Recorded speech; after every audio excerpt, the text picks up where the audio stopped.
പിതാവിന്റെയും പുത്രന്റെയും പരിശുദ്ധാത്മാവിന്റെയും നാമത്തിൽ ആമേൻ. എന്റെ പ്രിയപ്പെട്ടവരെ, ഇന്ന് മാർച്ച് 18 ബുധനാഴ്ച. അമ്മേ പരിശുദ്ധ അമ്മേ, അമ്മേ പരിശുദ്ധമേ, ദൈവമാതാവേ, കൃപാസനത്തിലൂടെ ഞങ്ങൾക്കും ഞങ്ങളുടെ ദേശത്തിനും അമ്മ മധ്യസ്ഥം തേടി തന്ന എല്ലാ അനുഗ്രഹങ്ങൾക്കും കൃപകൾക്കും ഞങ്ങളിപ്പോൾ ഹൃദയം നിറഞ്ഞ നന്ദി പറയുന്നു. അമ്മേ പരിശുദ്ധമേ, ദൈവമാതാവേ, 2004 ഡിസംബർ 7 ഉച്ചകഴിഞ്ഞ് 2:30 കൃപാസനത്തിൽ സംഭവിച്ച അമ്മയുടെ പ്രത്യക്ഷപ്പെടലിനെ കുറിച്ച് തിരുസഭയ്ക്ക് സമർപ്പിച്ചിരിക്കുന്ന പഠനരേഖകളുടെ മേൽ സഭാത്മകമായ പഠനം ആരംഭിക്കുവാൻ ഞങ്ങൾ പ്രാർത്ഥിക്കുന്നു. അമ്മേ പരിശുദ്ധമേ, ഭൂസ്വർലോകങ്ങളുടെ രാജ്ഞിയായ അങ്ങേയ്ക്ക് ഭൗമസംരക്ഷണത്തിനായി പ്രപഞ്ചപ്രകൃതിയെ തന്നെ തിരുസഭ പ്രതിഷ്ഠിക്കുവാൻ ഈ പ്രത്യക്ഷീകരണം വഴി ഇടയാക്കണമേ. പരിശുദ്ധമേ, ജപമാല മാതാവേ, സകല കൃപാസനം പ്രാർത്ഥനയോടും ചേർത്ത് ഞങ്ങളിപ്പോൾ പ്രാർത്ഥിക്കുന്ന ഈ കുടുംബത്തിന്റെ പ്രത്യേക നിയോഗം പറ മക്കളെ.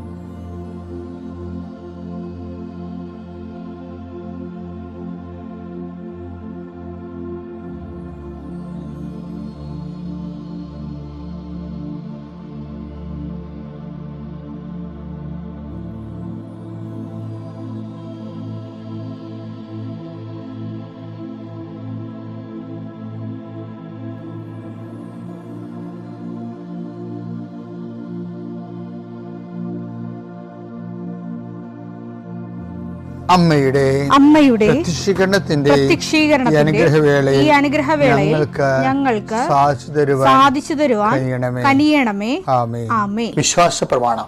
സർവശക്തനായ പിതാവും ആകാശത്തിന്റെയും ഭൂമിയുടെയും സൃഷ്ടാവുമായ ദൈവത്തിൽ ഞാൻ വിശ്വസിക്കുന്നു. അവിടുത്തെ ഏകപുത്രനും ഞങ്ങളുടെ കർത്താവുമായ ഈശോമിശിഹായിലും ഞാൻ വിശ്വസിക്കുന്നു. ഈ പുത്രൻ പരിശുദ്ധാത്മാവിനാൽ ഗർഭസ്ഥനായി കന്യകാമറിയത്തിൽ നിന്ന് പിറന്ന് പൊന്തിയോസ് പീലാത്തോസിന്റെ കാലത്ത് പീഡകൾ സഹിച്ച് കുരിശിൽ തറയ്ക്കപ്പെട്ട് മരിച്ച് അടക്കപ്പെട്ട് പാതാളങ്ങളിൽ ഇറങ്ങി മരിച്ചവരുടെ ഇടയിൽ നിന്ന് 3-ാം നാൾ ഉയർത്ത് സ്വർഗത്തിലേക്ക് എഴുന്നള്ളി സർവശക്തിയുള്ള പിതാവായ ദൈവത്തിന്റെ വലതുഭാഗത്തിരിക്കുന്നു. അവിടെ നിന്ന് ജീവിക്കുന്നവരെയും മരിച്ചവരെയും വിധിക്കുവാൻ വരുമെന്നും ഞാൻ വിശ്വസിക്കുന്നു. പരിശുദ്ധാത്മാവിലും ഞാൻ വിശ്വസിക്കുന്നു. വിശുദ്ധ കത്തോലിക്കാ സഭയിലും പുണ്യവാന്മാരുടെ ഐക്യത്തിലും പാപങ്ങളുടെ മോചനത്തിലും ശരീരത്തിന്റെ ഉയർപ്പിലും നിത്യമായ ജീവിതത്തിലും ഞാൻ വിശ്വസിക്കുന്നു. ആമേൻ. സ്വർഗ്ഗസ്ഥനായ ഞങ്ങളുടെ പിതാവേ, അങ്ങയുടെ നാമം പൂജിതമാകണമേ. അങ്ങയുടെ രാജ്യം വരണമേ. അങ്ങയുടെ തിരുമനസ് സ്വർഗത്തിലെ പോലെ ഭൂമിയിലും ആകണമേ. അന്നു വേണ്ടുന്ന ആഹാരം ഇന്ന് ഞങ്ങൾക്ക് തരണമേ. ഞങ്ങളോട് തെറ്റ് ചെയ്യുന്നവരോട് ഞങ്ങൾ ക്ഷമിക്കുന്നത് പോലെ ഞങ്ങളുടെ തെറ്റുകൾ ഞങ്ങളോടും ക്ഷമിക്കണമേ. ഞങ്ങളെ പ്രലോഭനത്തിൽ ഉൾപ്പെടുത്തരുതേ, തിന്മയിൽ ഞങ്ങൾ രക്ഷിക്കണമേ. ആമേൻ. നന്മ നിറഞ്ഞ മറിയമേ, സ്വസ്തി. കർത്താവ് അങ്ങയുടെ കൂടെ സ്ത്രീകളിൽ അങ്ങ് അനുഗ്രഹിക്കപ്പെട്ടവളാകുന്നു. അങ്ങയുടെ ഉദരത്തിൻ ഫലമായി ഈശോ അനുഗ്രഹിക്കപ്പെട്ടവനാകുന്നു. പരിശുദ്ധ മറിയമേ, തമ്പുരാന്റെ അമ്മേ, പാപികളായ ഞങ്ങൾക്ക് വേണ്ടി ഇപ്പോഴും ഞങ്ങളുടെ മരണസമയത്തും തമ്പുരാനോട് അപേക്ഷിക്കണമേ. ആമേൻ. എൻ്റെ കർത്താവിൻ്റെ ഉന്നതമായ നാമത്തിൽ സഭയുടെ അധികാരത്തിൽ കുരിശിൻ്റെ അടയാളത്തിൽ ദൈവത്തിൻ്റെ ശക്തിയാൽ ഞാൻ മക്കളെ ഈശോ നാമത്തെ ആശീർവദിക്കുന്നു. നിങ്ങളുടെ ഇന്നത്തെ ദിവസത്തെ യാത്രയെ ആശീർവദിക്കുന്നു. നിങ്ങളുടെ സംസാരങ്ങളെ ആശീർവദിക്കുന്നു. നിങ്ങൾ എഴുതി കൊടുക്കുന്ന വിഷയങ്ങളെ ആശീർവദിക്കുന്നു. നിങ്ങൾ വഹിച്ചുകൊണ്ട് പോകുന്ന മൊബൈല്, അതിലൂടെ നിങ്ങൾ സംസാരിക്കാൻ പോകുന്നത്, നിങ്ങൾ കേൾക്കുന്ന സംസാരങ്ങൾ, കൊടുക്കേണ്ട മറുപടികൾ എല്ലാം ആശീർവദിക്കുന്നു. നിങ്ങൾ കൈമാറുന്ന രേഖകൾ, വാങ്ങിക്കുന്ന രേഖകൾ, കാത്തിരിക്കുന്ന രേഖകൾ, നിങ്ങൾ പ്രതീക്ഷിക്കുന്ന ഡേറ്റുകൾ കർത്താവിൻ്റെ നാമത്തിൽ ആശീർവദിക്കുന്നു. നീ കടന്നു പോകുന്ന വാഹനങ്ങൾ, സഞ്ചരിക്കുന്ന വാഹനങ്ങൾ, പ്രൈവറ്റായാലും പബ്ലിക്കായാലും, നീ തിരിച്ച് വീട്ടിലെത്തുന്നവരെ ഒരു അപകടം ഉണ്ടാകാതിരിക്കാൻ വേണ്ടി നിന്റെ യാത്രകളെ ആശീർവദിക്കുന്നു. ദൈവവേദലെ, നീ വിഷമിക്കുന്ന വിഷയങ്ങൾ, സങ്കടപ്പെടുന്ന കാര്യങ്ങൾ, ഏത് വിഷയത്തിന് വേണ്ടിയാണ് നീ വേദനിക്കണത്, അതെല്ലാം മാതാവ് ഏറ്റെടുക്കുന്നതിന് വേണ്ടി 40 വർഷം ഞാൻ അർപ്പിച്ച കുർബാനയുടെ യോഗ്യതയാൽ കൃപാസന അൾത്താരെ ജീവനോടെ പ്രത്യക്ഷപ്പെട്ട മാതാവിൻ്റെ മധ്യസ്ഥത്താൽ നിന്റെ കണ്ണീനിരകളെ ഏറ്റെടുക്കുകയും നിന്നെ ആശ്വസിപ്പിക്കുകയും സാക്ഷ്യം പറയാൻ നിന്നെ ബലിഷ്ഠമാക്കുകയും ചെയ്യട്ടെ. നിത്യപിതാവും പുത്രനും പരിശുദ്ധാത്മാവിനും. എൻ്റെ പ്രിയപ്പെട്ടവരെ, നമ്മൾ നോൻപ് പകുതി കഴിഞ്ഞ് നിൽക്കുകയാണ്. ഈ പീഡാനുഭവ കാലങ്ങളിലേക്ക് പതുക്കെ പതുക്കെ പ്രവേശിക്കുകയാണ്, ആത്മാവ് കൊണ്ടും മനസ്സുകൊണ്ടും. നമ്മളെ ഒത്തിരി കഥാപാത്രങ്ങളെ ഇവിടെ കണ്ടുമുട്ടുന്നുണ്ട് പീഡാനുഭവകാലത്തിൽ. അതിൽ എൻ്റെ ശ്രദ്ധയെ വല്ലാതെ പിടിച്ചു പറ്റിയിരിക്കുന്ന ഒരാളാണ് ക്ലോഡിയ. ക്ലോഡിയ ആരാണ്? പിലാത്തോസ്, ഗവർണർ പിലാത്തോസിൻ്റെ വൈഫാണ്. കർത്താവിനെ യഹൂദന്മാർ പിടിച്ച രാത്രിയിൽ ക്ലോഡിയയ്ക്ക് ഒരു ദർശനം ഉണ്ടാകും. കർത്താവിനെ വിസ്തരിക്കുന്നതിൻ്റെ സമയത്ത് ക്ലോഡിയ ആ ദർശനത്തെ സംശയിക്കാതെ ആ സ്വപ്നത്തിൽ ദൈവപദ്ധതി വിവേചിച്ച് മനസ്സിലാക്കിയിട്ട് റഷ് ചെയ്ത് വന്ന് പിലാത്തോസിനോട് പറയും, അത് നീതിമാനായ മനുഷ്യനാണ്, ആ നീതിമാനായ മനുഷ്യൻ്റെ മേൽ കൈവെക്കരുത്, എനിക്ക് അദ്ദേഹം മൂലം സ്വപ്നത്തിലേറെ ക്ലേശമുണ്ടായിരുന്നു. അതെന്തിങ്ങനെ പറയാൻ കാരണം വെച്ചാൽ അത് ഒന്ന്, ഇന്ന് ആൾക്കാരെ തള്ളിക്കളയണല്ല. അതെനിക്ക് തോന്നിയായിരിക്കും. ഇന്നും ദൈവം മനുഷ്യനോട് സ്വപ്നത്തിലൂടെയും ദർശനങ്ങളിലൂടെയും ഇൻസിഡൻസിലൂടെയും ഇത് മാത്രം കമ്മ്യൂണിക്കേഷനാണ് വരണത്. നമ്മൾ കമ്മ്യൂണിക്കേഷൻ്റെ പ്രശ്നം വെച്ച് കഴിഞ്ഞാൽ കമ്മ്യൂണിക്കേഷൻ ഒന്നോ രണ്ടോ തള്ളിയാൽ പിന്നെ ആ വ്യക്തിയോട് ദൈവം കമ്മ്യൂണിക്കേഷനിലൂടെ സംസാരിക്കത്തില്ല. കാര്യം കമ്മ്യൂണിക്കേഷൻ സ്വീകരിക്കണമെങ്കിൽ ഒരു വിശ്വാസ നിലവാരം ഉണ്ടാകണം. നിലവാരം മാത്രമല്ല, ഒരു ദൈവസ്നേഹ നിലവാരം ഉണ്ടാകണം. അതായത് ആദ്യകാലം, ഇപ്പം ഞാനിപ്പോഴും ഓർക്കുന്നുണ്ടേ, എനിക്ക് 2ാം ക്ലാസ്സിൽ വെച്ച് ഭയങ്കര പനി വന്നു. അപ്പോൾ ഞാനാണെങ്കിൽ രാത്രി കിടക്കാൻ നേരത്താണ് പനി കൂട്ടിയത്. രാവിലെയൊക്കെ എനിക്ക് നല്ല പനി ഉണ്ട്. ഞാൻ ഇപ്പോൾ ഓർക്കുന്നുണ്ട്, കുഞ്ഞുനാളെ കാര്യങ്ങളൊക്കെ ഞാൻ ശരിക്കും ഓർക്കുന്ന ആളാണ്. അപ്പോൾ ഞാൻ അപ്പനോട് പറയാം, എന്തുണ്ടായാലും ഞാൻ അപ്പനോട് പറയും. അപ്പം പാടില്ല ചെന്ന് പറയും. അപ്പം ഞങ്ങളുടെ നാട്ടിലാണെങ്കിൽ അന്നൊക്കെ ആശുപത്രിയൊന്നുമില്ല. പിന്നെ ആശുപത്രി പോകണമെങ്കിൽ ഒരു വള്ളക്കാരനെ വിളിക്കണം. വള്ളവും പിന്നെ അന്നൊക്കെ ആൾക്കാർ എന്തെങ്കിലും ക്ഷീണം കൂടുമ്പോൾ വള്ളവും ആളും പിടിക്കാനേ പറയത്തുള്ളൂ. ഇന്നിപ്പോൾ വണ്ടി പിടിക്കാനല്ല പറയണത്. ഞങ്ങളുടെ നാട്ടിൽ വള്ളവും, കാരണം മുഴുവൻ തോടുകളാണ്, റോഡില്ല താനും. അപ്പോൾ ആൾക്കാർ വള്ളത്തിലാണ് പോകണം. അപ്പോൾ ഇതൊക്കെ ഭയങ്കര പണിയാണ്. ചിലപ്പോഴും വള്ളത്തിൽ പോയി കുത്തി പകുതിയാകുമ്പോൾ തന്നെ ആൾ മരിച്ചിട്ട് വള്ളം തിരിച്ചു തന്നെ കാണാം. ഓരോരോ കാലം, ആ കാലമൊക്കെ നോക്കുമ്പോൾ എന്തുമാത്രം മാറി നമ്മൾ. അപ്പം ഞാൻ അപ്പനോട്, ഞാൻ കിടന്നു പോയി, തീരാത്ത അവസ്ഥയായിപ്പോയി, പൊങ്ങാത്ത അവസ്ഥയായിപ്പോയി. അപ്പോൾ രാത്രി ഒരു സംഭവം ഉണ്ടായി. രാത്രി ഒരു കുതിര, പുറത്തൊരു മനുഷ്യൻ വന്ന് എൻ്റെ തലയിട്ട് ചവിട്ടി. കുതിര കൊണ്ട് 2-3 ചവിട്ടി. അപ്പോൾ ഞാൻ പേടിച്ച് എഴുന്നേറ്റ്. എന്നിട്ട് ഞാൻ കിടന്ന്. പക്ഷെ രാവിലെ എഴുന്നേറ്റപ്പോൾ പനിയൊന്നുമില്ല. അപ്പം ഞാൻ അപ്പനോട് പറഞ്ഞ്, അപ്പാ ഇന്നലെ കുതിരപ്പുറത്തൊരാൾ വന്നായിരുന്നു, ആ കുതിര കൊണ്ട് അയാൾ എന്നെ ചവിട്ടിയെന്ന് പറഞ്ഞു. അപ്പോൾ അപ്പൻ കണ്ണ് നിറഞ്ഞ പോലെ എന്നെ നോക്കി.